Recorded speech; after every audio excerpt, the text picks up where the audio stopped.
Hey guys, how you all doing? I'm Supercharged Petrolhead and this is 2018 Hyundai Eon. Eon is the entry-level car in Hyundai's range in India. This particular car is a Magna variant. It has 800cc 3-cylinder engine producing around 54 brake horsepower and 74 Nm of torque. And there is an option for a 1-liter engine which is a 3-cylinder as well. It produces 64 brake horsepower and 94 Nm of torque. So coming back to this car, it is the mid variant in the range and there are total of 13 variants including few variants with LPG to choose from. Since this car is a mid variant, it does not have that many features. It is pretty basic. This one has a 2-DIN stereo with aux and USB inputs. It also can use CDs. It does not get driver airbags which the top variant gets, along with the 6.5-inch touchscreen infotainment system with app connectivity. So you can connect your smartphones to stream music or whatever. It has power windows in the front with a crank type in the rear. This car does not get ABS, which is a bummer, and I don't think that even the top variant gets that as well. So coming back to the engine, it is not as refined as a 4-cylinder. It grumbles at idle, but it revs quite a bit. But since the peak power comes at around 5500 RPM, there is nothing past that. The engine just shouts. And it is pretty audible even from the inside at high revs, which will force you to upshift to keep it in its power band. But that being said, that it is not that bad to work the gearbox. This car has a 5-speed manual transmission. The throws are a bit short and it slots into the gears with a satisfying claw. And supporting that is a nice light clutch which operates smoothly and you could get a feel for the bite point pretty soon. It is such a easy car to drive. The steering is pretty light, but it weighs up quite a bit when doing triple-digit speeds. The suspension is quite soft, which helps the car to soak up all the bumps in the road at slow speeds to give it a smooth ride.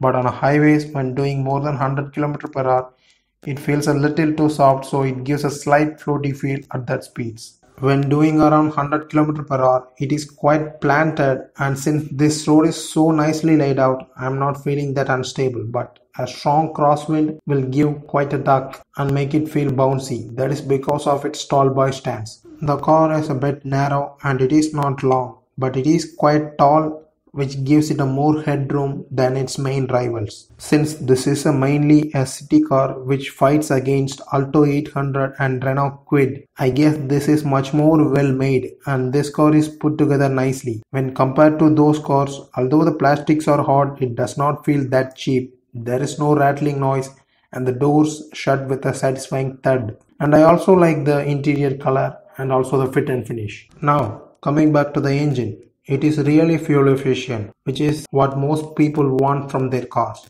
This car has a Arroy claimed fuel efficiency of around 23 km per liter for the 800cc engine and 21 km per liter for the 1000cc one. And you might get even more efficiency from the LPG variants. When I talked with the owner of this car, he said he gets around 18 to 19 km per liter in normal driving conditions, which again is a great thing. And on the efficiency side, I guess it is on par with Alto 800. And also this car is pretty inexpensive to maintain and quite reliable as well. Since this being a Hyundai, it holds a good resale value as well, if you care about those stuffs. In the looks department, I would say it is 10 times better looking than the Alto 800. And it is just on par with Kwid in terms of looks. But that is just my opinion and I would let you decide that for yourself. In the interior wise, I like the way it looks. I like the black and beige combination. There are enough cubby holes. The glove box is pretty big for the size of the car. It has a small cubby in the top of the dash as well. The door pockets are decent in size. There is a cup holder and a dock for keeping your phone, and also it has a power outlet as well. The AC works really good. It is not automatic, but since this is a small car, it cools down the cabin pretty quick. The visibility from the inside is good as well. This particular car has tinted windows, which makes it feel quite dark inside. But the windshield is big, the rear view mirror is big, but since the rear window is small, you can't see much in the rear. And also the C-pillar is quite big as well, which doesn't help in rear visibility either. The same way, the A-pillar is big as well, which creates a blind spot. But at least the side view mirrors are big, which helps. In the interior space, even for a 6'2" baboon like me, there is more than enough headroom in the front seats. but my knees were just touching the dashboard. So if you're bigger than me, this car ain't for you. But at least I could fit in this car, which I cannot say about the Alto 800. Oh, I forgot. It has an automatic function for the door locks. It automatically locks all the door when the car is started and automatically unlocks it when it is turned off, which is a nice feature.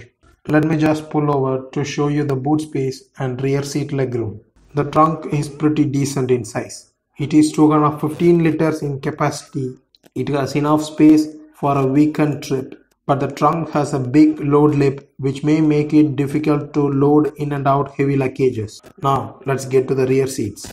Now the front passenger seat is moved all the way forward, so I have just about enough legroom and my feet is barely touching the front seats. But there is a room under the seat to keep your feet. With the driver's seat moved all the way back, you could see the amount of legroom you would have. And the rear seat is wide enough for two adults and a kid if they are of normal size. And if you are a plum cake like me, you could fit two people. Now let's get back to the driving. The fuel gauge plays a little welcome dance when you start the car, which is a nice touch. The turning radius is pretty short, at 9 meters in total, which again makes it a perfect city car. So you can take U-turns in busy city streets without pissing off anyone. And now the price. This car starts at around 3.5 lakh rupees and goes all the way up to 5 lakh rupees for over 13 variants. So there is a variant for everyone. So should you buy one? If you are a new buyer, I would suggest the 1 liter variant in full options with driver airbags since safety is really important. And also the 1 liter engine will feel much happy at triple digit speeds in highways. And if you are looking at it just as a second or even a third car just for city commuting, you can get the 800cc variant again in full option because of airbags. So that's it guys for this video. I hope you guys liked it. Thank you for watching and I will see you in the next video. Until then, Supercharged Petrolhead here, over and out.